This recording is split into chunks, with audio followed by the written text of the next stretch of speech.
நமஸ்காரம் நமஸ்காரம் நமஸ்காரம் மாவ சிவ அசி அசி அசி அசி மாவ சிவ. இன்று 7/7/2021 புதன்கிழமை. இன்று பிரதோஷம் ஆனது வெகு சிறப்பாக அரசாங்கத்தின் ஆணைக்கு ஏற்ப சிறப்பாக நடைபெற்றது. இன்று 108 லிட்டர் பாலாபிஷேகம் சிறப்பாக நந்தீஸ்வரருக்கும் அதே மாதிரி நம்முடைய நாகராஜாவுக்கும் கொடுக்கப்பட்டது.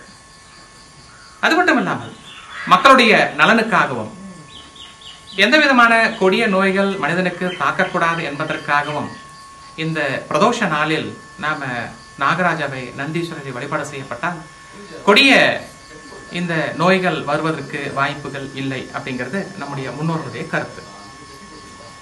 இந்த வளர்பிறை பிரதோஷமா இருந்தாலும் சரி அல்லது தேய்பிறை பிரதோஷமா இருந்தாலும் சரி, ஒரு கெடுதலான நேரங்கள் இருக்கக்கூடிய காலகட்டத்தில் ஒருத்தருக்கு நாகதோஷம் வந்திருந்தாலும் சரி அல்லது கேது தோஷம் வந்திருந்தாலும் சரி இல்ல ராகு திசை வந்திருந்தாலும் சரி கேது திசை வந்திருந்தாலும் சரி, இந்த தேய்பிரையில் வரக்கூடிய பிரதோஷம் என்று அவர்கள் பகவானுக்கு அவங்களால முடிஞ்சது ஒரு 2 லிட்டர் ஒரு பாலாபிஷேகம் செய்யப்பட்டால் அவர்களுக்கு தோஷங்கள் குறையும், வாழ்க்கையானது சிறப்பாக அமையும் அப்படின்னு சொல்லிட்டு கணக்கு.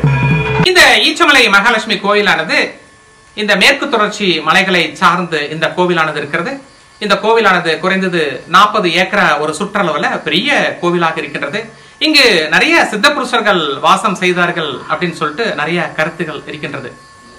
இந்த ஏரியாவில தான் இருந்த கிட்ட கரிகாலன் கல்லணை கட்டுவதற்காக இங்க இருக்கக்கூடிய வில்வ மரத்தில் இருக்கக்கூடிய பழங்களை எடுத்து சென்று அந்த பழங்களை உடைத்து அதில் இருக்கக்கூடிய பிசினை சேர்த்து அதனுடைய கடுக்காய் பிசினை சேர்த்து களிமண்ணை சேர்த்து கரிகாலன் கல்லணை கட்டினார் அப்படின்னு சொல்லிட்டு இந்த தேனி பெரிய குளத்திற்கு ஒரு முக்கியமான ஒரு கருத்து ஒன்று இருக்குது. ஆகவே இந்த இடத்தில் சித்தர்களுடைய வாசம் அதிகமா இருக்கனால நீங்க ஒரே ஒரு முறை என்னன்னு கேட்டீங்கன்னா இந்த ஈச்சமலை மகாலட்சுமி கோயிலுக்கு நீங்க காலை வச்சுட்டு போங்க, உங்களுக்கு எப்படி வாழ்க்கையில நல்ல ஒரு growth கிடைக்கும்னு சொல்லிட்டு நீங்களே சொல்லுவீங்க. மறக்காம ஒரு முறை யோகம் இருந்தால் மறக்காம ஒரு முறை நீங்க காலை வச்சுட்டு போங்க, கண்டிப்பா பகவானை சேவிச்சுட்டு போங்க. ரிசல்ட் ரொம்ப நல்லா இருக்கும், வாழ்க்கை தரம் கண்டிப்பாக உங்களுக்கு உயர்ந்தே தீரும்.